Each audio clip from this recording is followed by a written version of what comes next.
যে তিনিই আল্লাহর নবী, কিন্তু তিনি যতই বুঝালেন দাসী কোনোভাবেই বুঝতে চাইল না। তখন হযরত সুলাইমান আলাইহিস সালাম সেখান থেকে দরবারে আসলেন।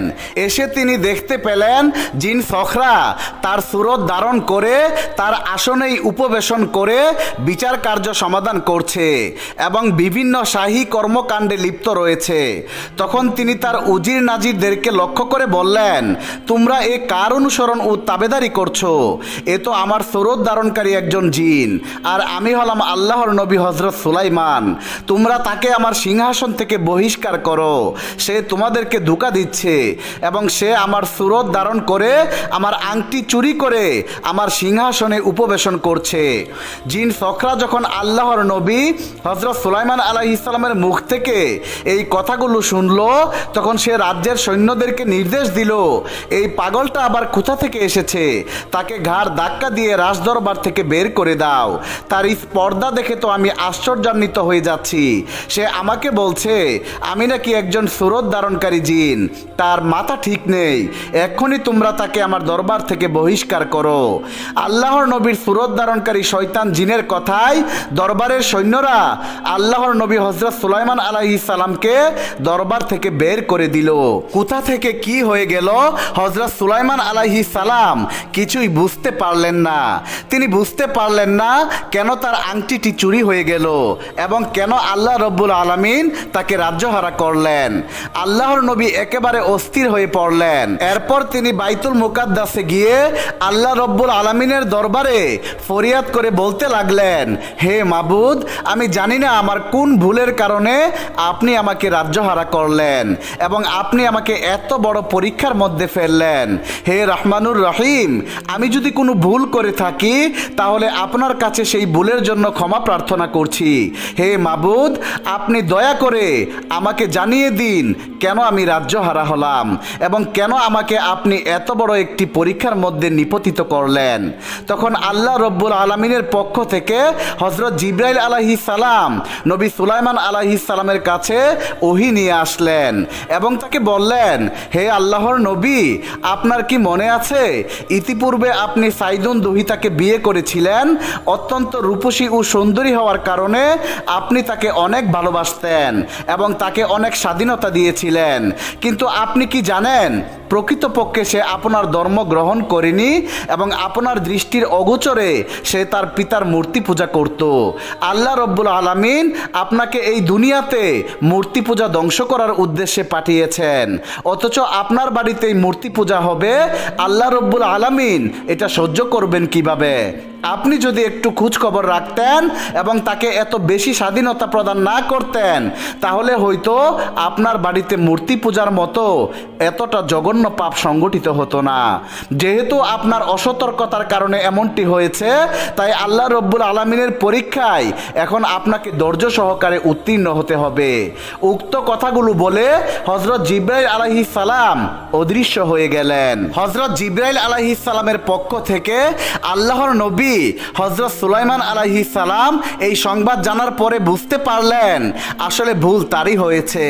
তিনি যদি তখনই সেই রাজকন্যাকে হত্যা করে ফেলতেন অথবা তাকে এতটা স্বাধীনতা প্রদান না করতেন, তাহলে হয়তোবা আজ এই ভুল হতো না। অতঃপর আল্লাহর নবী হযরত সুলাইমান আলাইহিস সালাম সন্তুষ্ট চিত্তে আল্লাহ তাআলার ফায়সালা মেনে নিলেন এবং আল্লাহ তাআলার পক্ষ থেকে একটি সিদ্ধান্ত আসার আগ পর্যন্ত তিনি একনিষ্ঠভাবে আল্লাহর কাছে ক্ষমা প্রার্থনা করে যেতে লাগলেন। দিবারাত্র আল্লাহ তাআলার কাছে ক্রন্দন করতে করতে এক সময় হযরত সুলাইমান আলাইহিস সালাম ক্ষুধার জ্বালায় অস্থির হয়ে পড়লেন। বাধ্য হয়ে তিনি বাইতুল মুকাদ্দাসের নিকটবর্তী একটি গ্রামে চলে গেলেন। গ্রামবাসীদের নিকট গিয়ে আল্লাহর নবী সবাইকে বললেন, হে ভাইরা, আপনারা আমাকে একটি কাজ দিন, আমি ক্ষুধার জ্বালায় অনেক অস্থির হয়ে পড়েছি। গ্রামবাসীরা বলল, কাজ করার দরকার নেই, আমরা আপনাকে এমনিতেই খাবার দেব, আমাদের কাছে অনেক দান খয়রাত রয়েছে। কিন্তু আল্লাহর নবীরা কখনোই দান খয়রাতের খাবার গ্রহণ করতে করতে পারেন না। নবী সুলাইমান আলাইহিস সালাম তাদের কথা শুনে বললেন, আমি আপনাদের দান ও সদকার মাল গ্রহণ করব না, বরং আমি নিজের হাতে কাজ করে সেই পারিশ্রমিকের টাকা দিয়ে আমার খাবার অর্জন করতে চাই। দয়া করে আপনারা আমাকে একটি কাজ দিন। গ্রামবাসীরা তখন বলল, আমাদের কাছে এমন কোনো কাজ নেই যে কাজে আমরা আপনাকে নিযুক্ত করতে পারি, অতএব আপনি অন্য কোথাও গিয়ে কাজের অন্বেষণ করুন। এভাবে আল্লাহর নবী হযরত সুলাইমান আলাইহিস সালাম হন্য হয়ে একটি কাজের অন্বেষণ করতে লাগলেন, কিন্তু কোথাও তিনি কোনো কাজ পাচ্ছিলেন না। পরিশেষে তিনি একটি নদীর তীরে গিয়ে দেখলেন এক জেলে মাছ শিকার করছে। তিনি সেই জেলেকে করুণ কণ্ঠে বললেন, হে আল্লাহর বান্দা, আপনার কাছে কি আমার জন্য কোনো কাজের ব্যবস্থা হবে? আমি অনেক দিন ধরে ক্ষুধার্ত ও পিপাসার্ত, আর আমি চাই নিজের হাতের উপার্জন দিয়েই আমি আমার ক্ষুধা ও তৃষ্ণা নিবারণ করব। যদি আপনি আমাকে একটি কাজের ব্যবস্থা করে দেন তাহলে আপনার প্রতি আমি চিরদিন কৃতজ্ঞ থাকব। নবী সুলাইমান আলাইহিস সালামের করুণ কণ্ঠের এই কথাগুলো শুনে জেলের মনে দয়া হলো। তখন সেই জেলে বলল, তুমি আমার সঙ্গে থাকতে পারবে? বুড়ো হতে সারাদিন আমার সঙ্গে কাজ করবে, বিনিময়ে সন্ধ্যা বেলায় তুমি 2টি মাছ পাবে। জেলের কাছ থেকে এই কাজের অফার পেয়ে সুলাইমান আলাইহিস সালাম তাকে বললেন, হে আল্লাহর বান্দা, আমি নির্দ্বিধায় আপনার কাছ থেকে এই কাজ গ্রহণ করতে রাজি আছি। আপনি আমাকে যত সামান্যই বেতন প্রদান করেন না কেন আমার কোনো আপত্তি নেই। শুধুমাত্র আমি চাই হালালভাবে রুজি উপার্জন করে আমার ক্ষুধা ও তৃষ্ণা নিবারণ করতে। অতঃপর সেদিন থেকেই আল্লাহর নবী হযরত সুলাইমান আলাইহিস সালামের চাকরি জীবন শুরু হয়ে গেল। তিনি সারাদিন সেই জেলের সাথে কাজ করেন এবং বিনিময়ে সন্ধ্যাবেলায় 2টি মাছ অর্জন করেন। তার একটি তিনি নিজে ভক্ষণ করেন এবং অপরটি গরিব দুঃখীদের মাঝে দান করে দেন এবং সারা রাত আল্লাহ রব্বুল আলামিনের দরবারে ইবাদত বন্দিগি ও রুনাজারির মাধ্যমে কাটিয়ে দেন। এভাবেই দিন চলে যাচ্ছিল। একদিন তিনি মনিবের কাজে অত্যাধিক ক্লান্ত ও শান্ত হয়ে নদীর তীরে একটি বৃক্ষ ছায়ায় শুয়ে বিশ্রাম নিচ্ছিলেন। আল্লাহর নবী হযরত সুলাইমান আলাইহিস সালাম ঘুমাচ্ছিলেন। যেহেতু তখন অনেক বেশি গরম পড়ছিল, সেহেতু আল্লাহর নবীকে এই গরম থেকে প্রশান্তি দানের জন্য একটি অজগর সাপ তার খেদমতে লেগে গেল। সে একটি বৃক্ষের শাখা দিয়ে আল্লাহর নবীর গায়ে বাতাস করতে লাগলো। নবী সুলাইমান আলাইহিস সালাম যেই জেলের বাড়িতে কাজ করতেন সেই জেলের একজন সুন্দরী কন্যা ছিল। ঘটনাক্রমে কোনো এক কাজে সে এই রাস্তা দিয়ে যাচ্ছিল। অদূরে দাঁড়িয়ে সে এই অভাবনীয় দৃশ্য দেখলো এবং বিস্ময়ে হতবাক হয়ে গেল। হযরত সুলাইমান আলাইহিস সালামের চেহারার নবুয়তি নূর তার দৃষ্টিতে প্রতিফলিত হলো। তাতে তার হৃদয়ে এক অভাবনীয় পরিবর্তনের সৃষ্টি হলো। সেই মুহূর্তে জেলে কন্যা আল্লাহর নবী হযরত সুলাইমান আলাইহিস সালামের প্রতি আকৃষ্ট হয়ে পড়ল। তার মনে প্রবল বাসনা জাগলো, যে করেই হোক এই ব্যক্তির পদতলে দেহ মন সমর্থন করতেই হবে। অতঃপর জেলে কন্যা বাড়িতে ফিরে গিয়ে সে তার পিতাকে বলল, আব্বাজান, আমি তো বয়স্ক হয়েছি, আমাকে তো আপনি বিবাহ দিবেন। তাই এই ব্যাপারে আমার একটি অনুরোধ হলো এই যে লোকটি আমাদের বাড়িতে কাজ করছে আপনি তার হাতে আমাকে সমর্পণ করুন। কন্যার মুখে এই কথা শুনে জেলে বলল, হায় হায়, তুমি একই বললে? চাকরের কাছে যদি আমি তোমাকে বিবাহ দেই তাহলে লোকে কি বলবে? একবার ভেবে দেখেছো?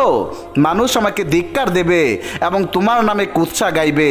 আচ্ছা বলো তো দেখি, তুমি তার মধ্যে এমন কি দেখলে যার কারণে তাকে বিবাহ করার জন্য পাগল হয়ে গিয়েছ? তখন জেলেকন্যা বলল, আব্বাজান, আজ দুপুরে কোনো এক কাজে আমি নদীর রাস্তা দিয়ে হেঁটে যাচ্ছিলাম।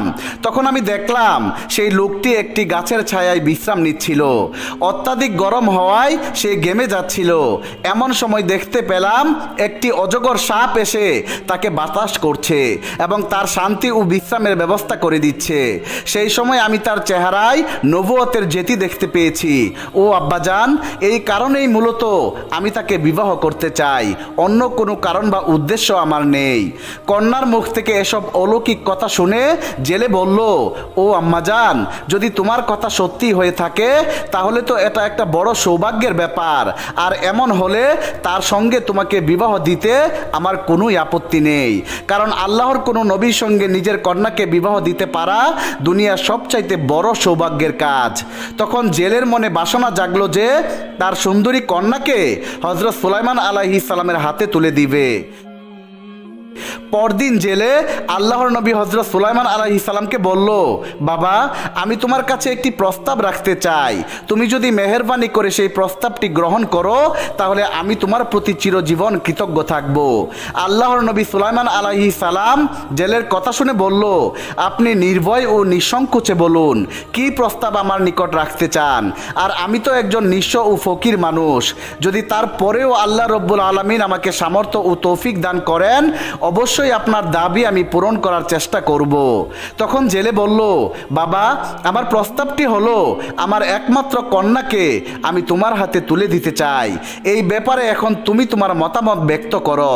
হযরত সুলাইমান আলাইহিস সালাম জবাব দিলেন, জনাব আমি আপনার অধীনে চাকরি করি এবং জীবিকা নির্বাহ করি, একজন চাকরের নিকট আপনি আপনার সুন্দরী একমাত্র কন্যাকে বিবাহ দিবেন, এটা কি বিশ্বাস করার মতো কথা? জেলে তখন বলল, বাবা এতে অবিশ্বাসের কি আছে, চাকরি করে তো অনেকেই জীবিকা উপার্জন করে, তাতে কি সে ছোট হয়ে যায়? সুলাইমান আলাইহিস সালাম বললেন, জনাব আমি তো এমন চাকরি করি যে সারাদিন কাজ করে মাত্র 2টি মৎস্য জীবিকা হিসেবে পাই, তার দ্বারাই আমি আমার ভরণ পোষণ ও জীবিকা চালিয়ে যাচ্ছি, আমার নিকট অবশিষ্ট কিছুই থাকে না, অতএব আমার নিকট এমন কোনো সম্পদ নেই যে সম্পদের মাধ্যমে আমি আপনার মেয়ের মহরানা আদায় করতে পারবো। হযরত সুলাইমান আলাইহিস সালাম